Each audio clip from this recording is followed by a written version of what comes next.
Yosef soared into the stadium this Saturday at The Rock, and the Mountaineers are still riding that high. They broke the Beaver Dam wide open, washing away Oregon State in a big win. We've got more coming up on AWN's Coach's Corner.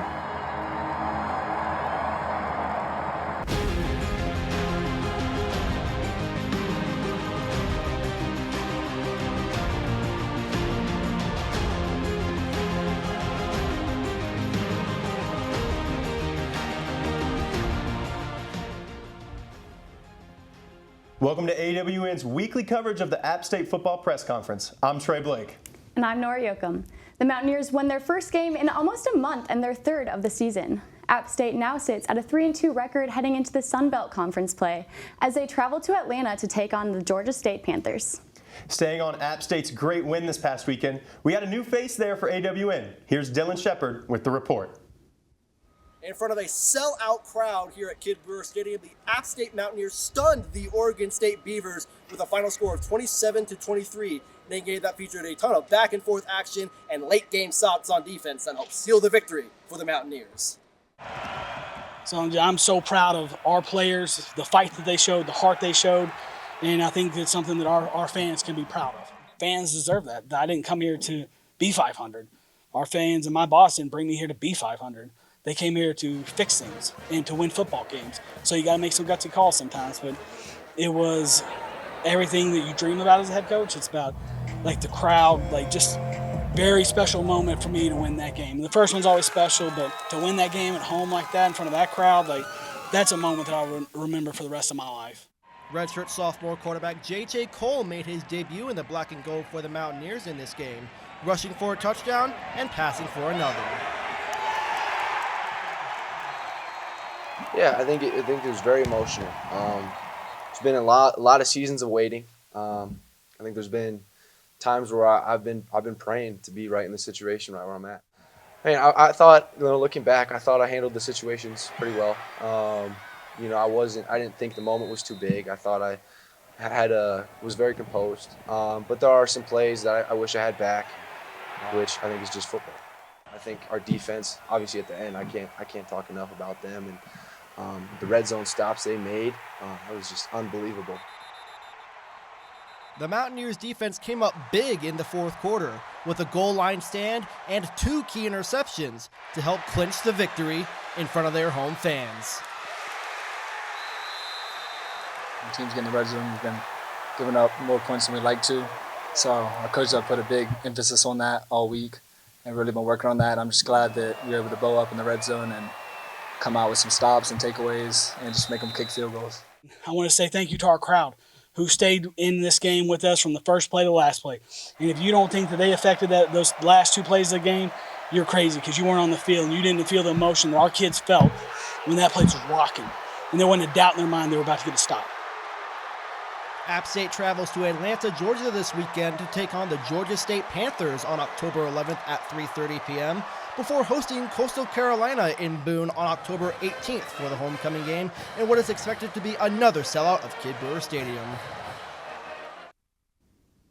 The crowd for that game just looked electric, and today we're joined by AWN sports analyst Adam Persico.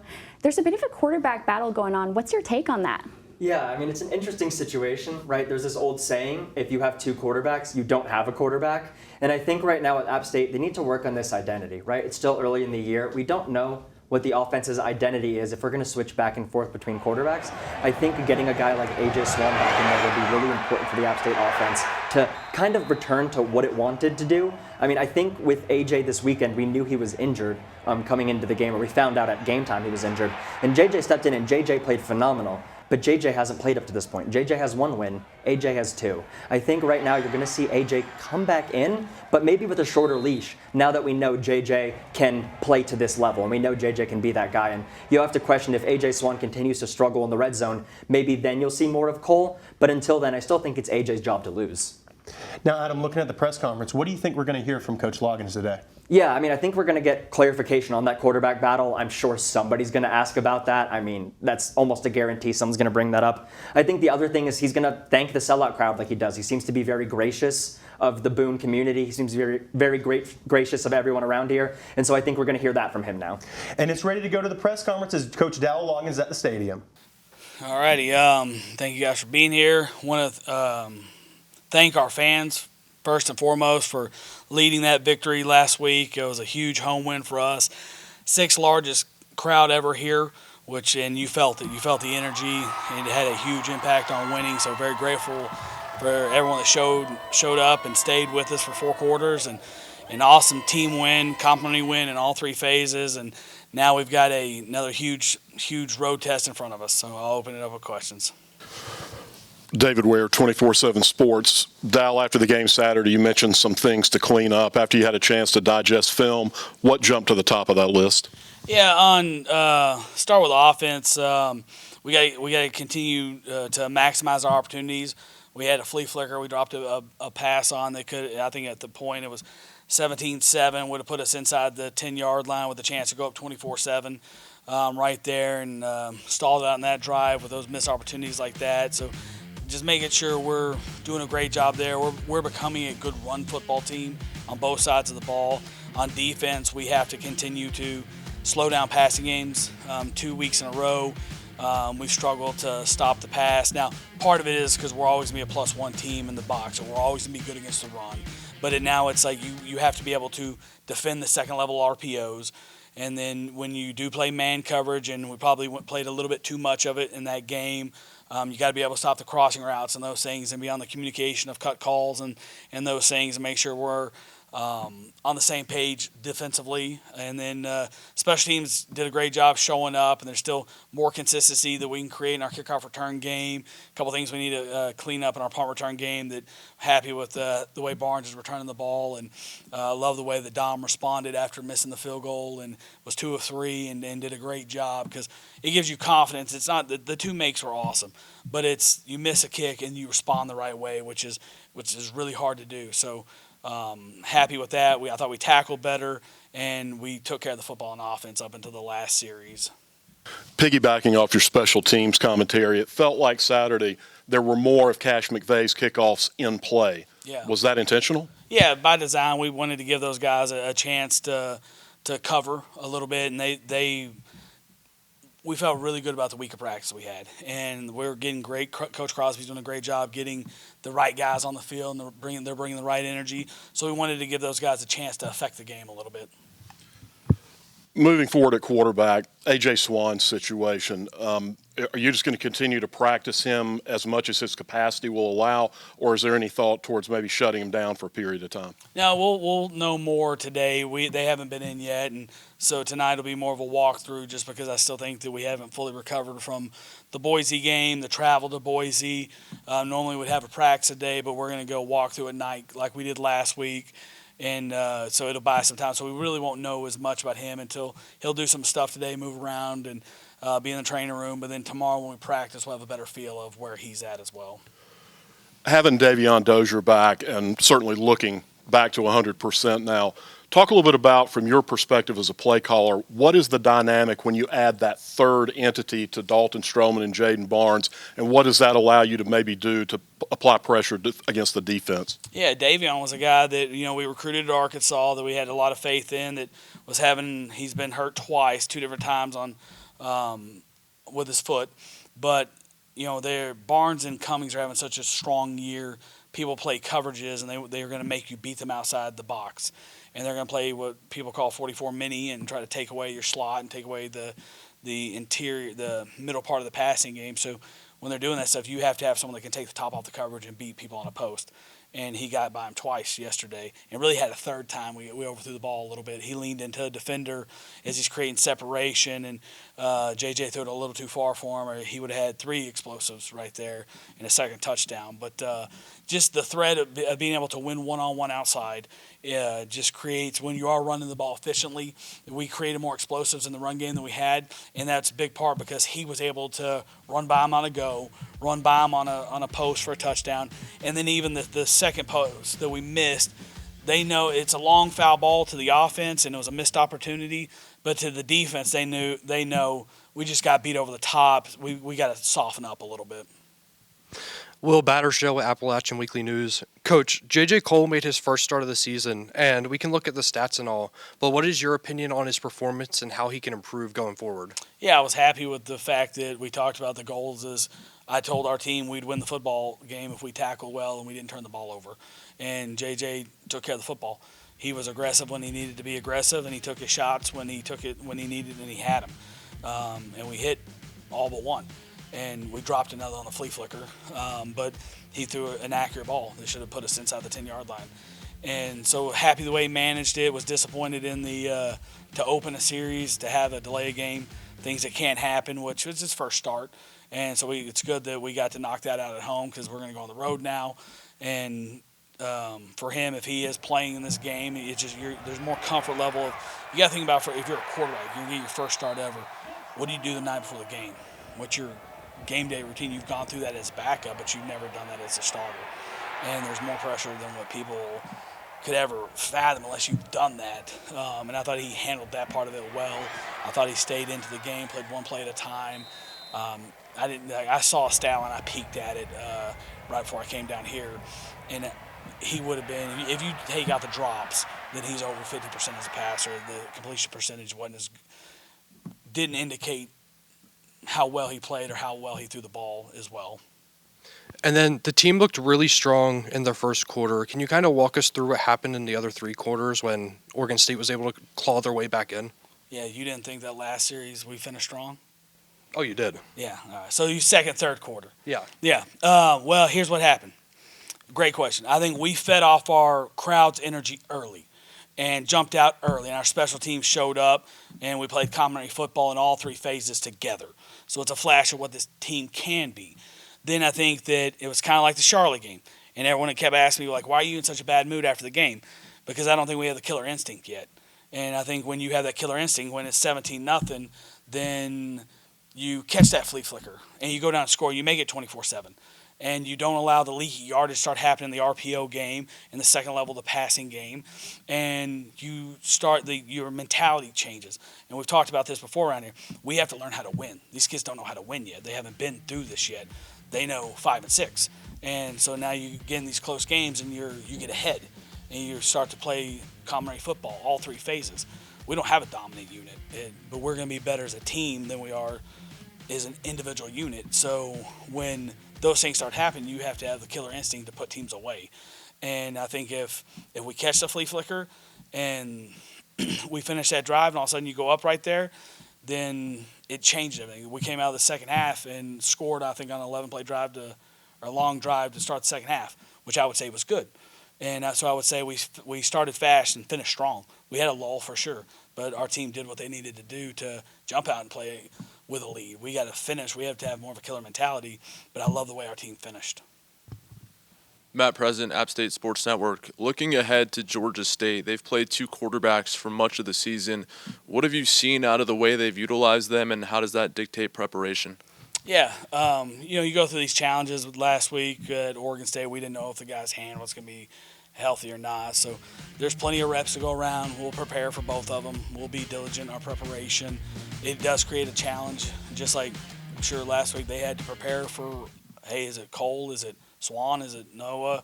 So it's always a challenge, but it really is about you. It's about you having a good plan. It's really about you being good with your eyes and clean with your eyes and clean with your alignments and clean with your assignments and playing good football, because we have enough defense where we'll be prepared either way, and the challenge is the execution.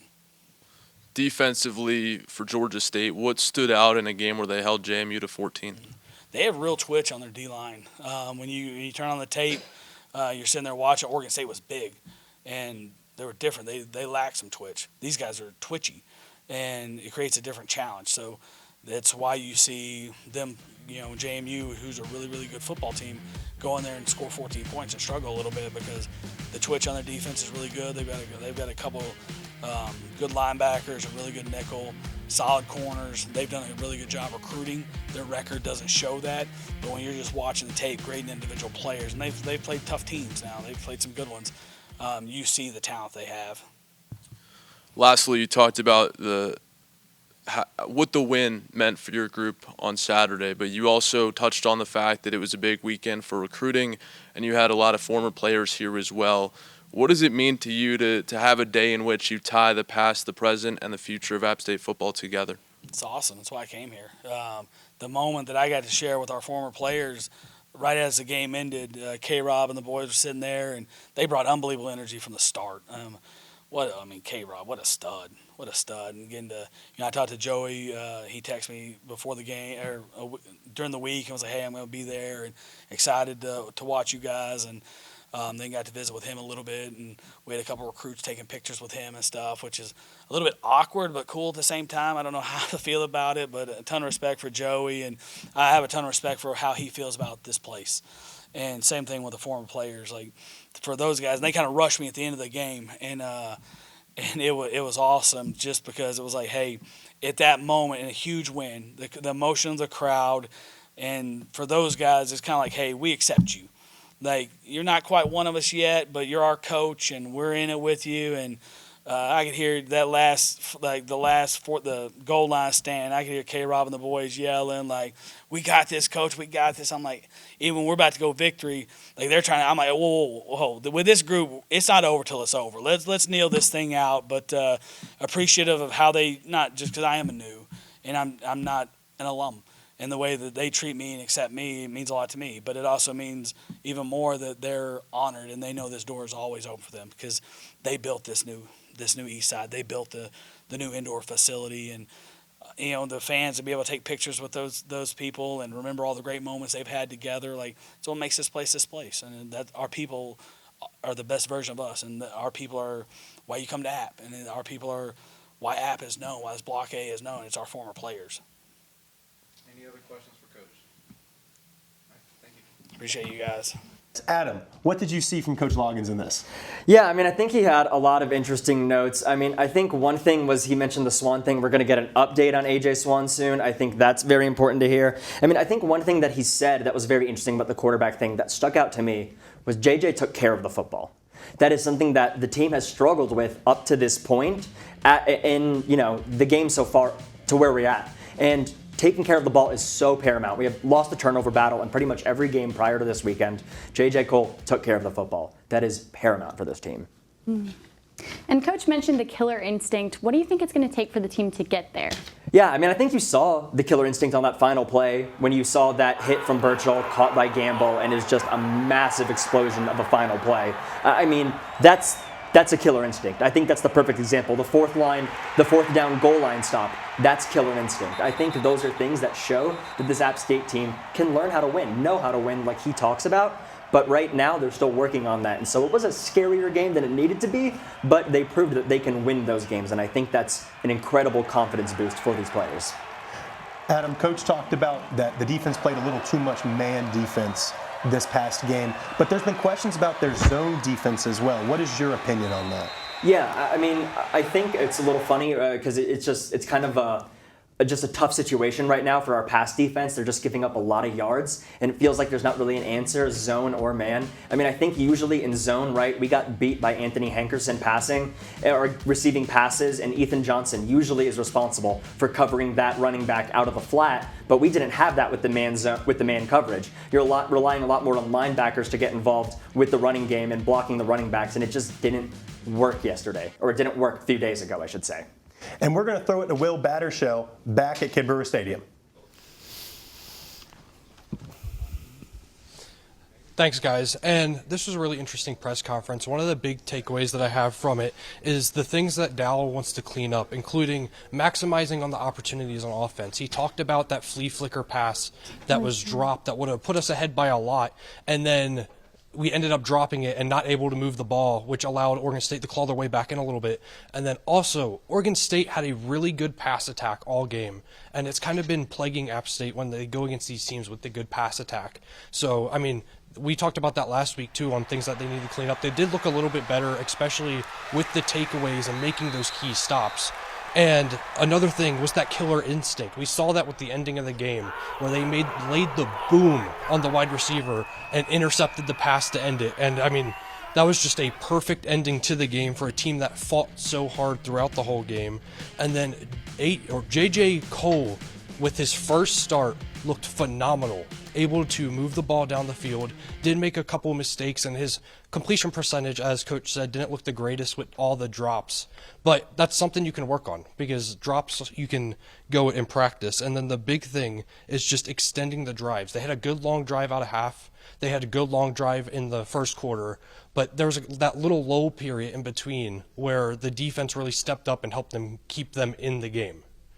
And lastly, I really think that it was interesting him mentioning tying the past to the present to the future, having everybody here together and being able to almost build the family from everybody that graduated or left, and then the people currently playing and the people that are interested in coming.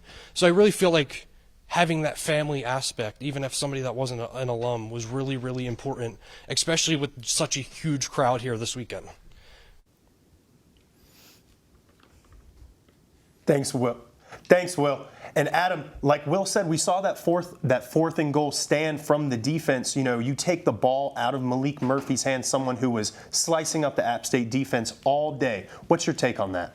Yeah, I mean, obviously that was one of the biggest defensive stands they might have all year. That was a huge moment for the App State defense, but keep in mind that led to a safety right after that. And we heard that he said it was more of a lull in the second and third quarter. Well, your offense punted twice and had a safety in the fourth quarter. The defense did force an interception. The defense did force a turnover on downs. But the truth is the offense wasn't a wall in the fourth quarter. And I think that defensive stand was enough to energize the offense when we haven't seen a lot out of this defense this year that has really moved anybody outside of the run game, right? We've done well in defending the run game, but in passing, it's just been a little bit, questionable. And so I think right now that's another piece of confidence boosting that they can use to go into the Sun Belt play. And it was Miles Farmer that came up with that big tackle, not a starter on the game, and we saw that a lot throughout the fourth quarter. How has this App State defense able to kind of level up in this fourth quarter? Yeah, I think it's kind of a next man up mentality. You hear in a lot of sports teams, you hear in a lot of athletics, right? There were a lot of projected starters coming into this year. We all thought we knew the App State football team. We all thought we knew we'd be going. I know before this we talked about how we haven't seen a lot of Sean Collins this year, and we feel like that was a guy we saw a lot of last year. And so with App State, they're clearly trying to mix in new guys. They're clearly trying to get new looks. And I think Loggins puts a lot of stock in practice. I think he puts a lot of stock into what he sees in those reps when they're out practicing. And whoever gives him the best on practice days is who gets that time during the games. Well, I just want to mention that it was alumni weekend last weekend. So what impact do you think that had on the game, especially with having all the old players coming back visiting? Yeah, I think it's awesome. I mean, you saw Joey Aguilar, you saw Caden Robinson, or as Loggins called them, K-Rob and the boys, right? It was awesome. I think so many fans at App State love those players, right? You guys are so fond of Joey Aguilar, of Caden Robinson, we saw Michael Hughes as well come up for alumni weekend. We had a lot of old friends, a lot of family coming up. It was just an enjoyable time to be in Boone. It was great. I mean, everywhere you walk, people were smiling, having a good time. And I think having those players come in and having those guys that everyone already associated with App State kind of makes that connection a little stronger. And I think it was just a fun time for everyone. And Adam, past the players, the athletic director and the chancellor were also at the game. And look at their reaction here. It's just electric. I mean, what is that reaction like? How do you see that as people, standards in your program? How does that make you feel? I mean, we're a football school, so you got to get excited over football. You always got to celebrate a win any way you can get it. I mean, I think people are a little disillusioned sometimes with this football team. We have a couple losses in the year, and so people think, this is a game we should win. No, dude, celebrate the wins. Celebrate the wins when you can to I should say a safe degree, because I don't agree with the field rushing that the fans did at the end of the game. I really think that was kind of a silly decision to do that against a winless team. I can't help but think that could have been something where, hey, if you're going to do it against a weaker opponent, maybe do it against a rival, not Oregon State, who we really don't have much history against. With the field rushing, though, I mean, it's not the first time that's happened. What's wrong with it then?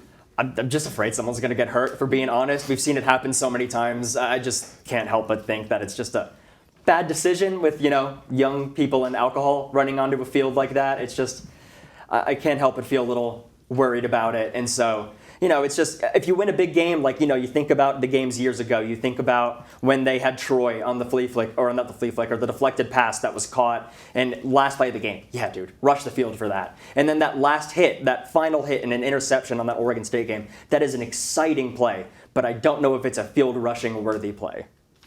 Yeah, Adam, and then I'm going to have to disagree with you. But past it, look at the game a little bit. We saw a lot of what we've been asking for a lot in the season, multiple running backs. We saw Jakari Lewis, and we saw Rashad Dubinion.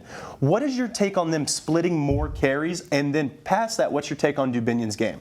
Yeah, I mean, Dubinion did lose the ball at one point, but the fumble was recovered by App State. But if you look at Dubinion's history throughout this season, he was fumbling a lot more when the workload was a lot more on his shoulders. As Jakari Lewis seems to get more involved, he had about 10 carries, he had a reception, so we know he played more than 11 snaps. He was definitely getting involved in the offense. Jakari Lewis being able to play and share that load with Rashad Dubinion, it's just gonna make Dubinion's life so much easier, because Dubinion, we saw he wasn't really able to break off a huge 60-yard rush, but he was able to get to that second level and challenge those safeties. And when he has time on the bench to catch his breath, to keep his legs warm on that exercise bike on the sides, I really think he benefits more from catching his breath. Yeah, and Loggins mentioned that Dozier really took the top off of some of these cornerbacks in that, it's his first time back all season, it feels like. He's been in a boot, he's been on the sidelines, on a scooter. What does his addition to this offense do?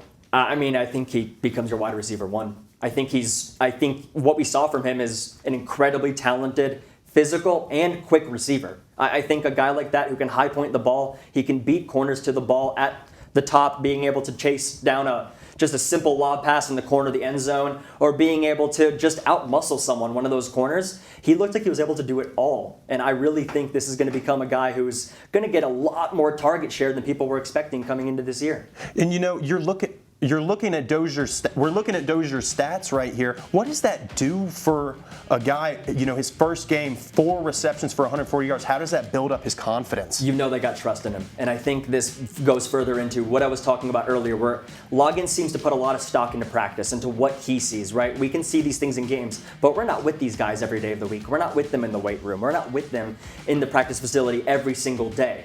But Dozier, he's there every single day with Loggins, and whatever he has given Loggins, whatever he has shown Loggins, there is a lot of faith for that offense to be built around Dozier receiving the ball, because we know they want to pass the ball. We know running's been successful, but we know they want to pass the ball. And so I think this addition of Dozier will allow the offense to be able to pass a little bit more and not so heavily rely on just Stroman and Barnes. All right, well, we've got a few more games coming up.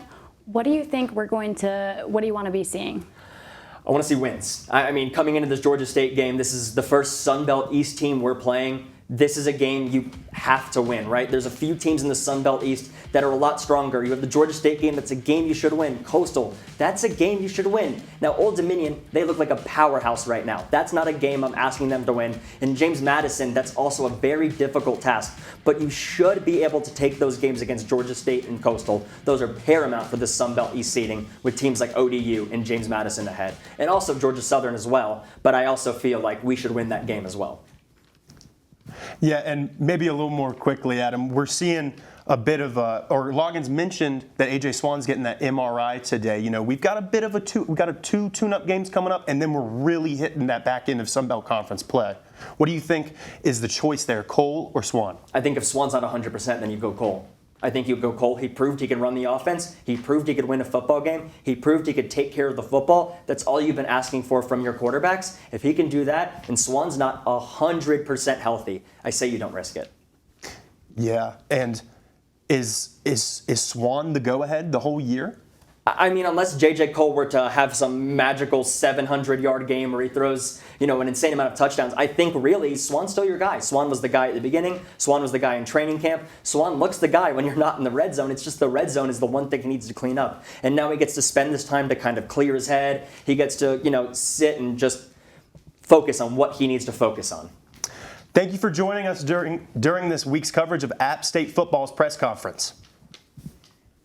I'm Nora Yoakum, and have a good week.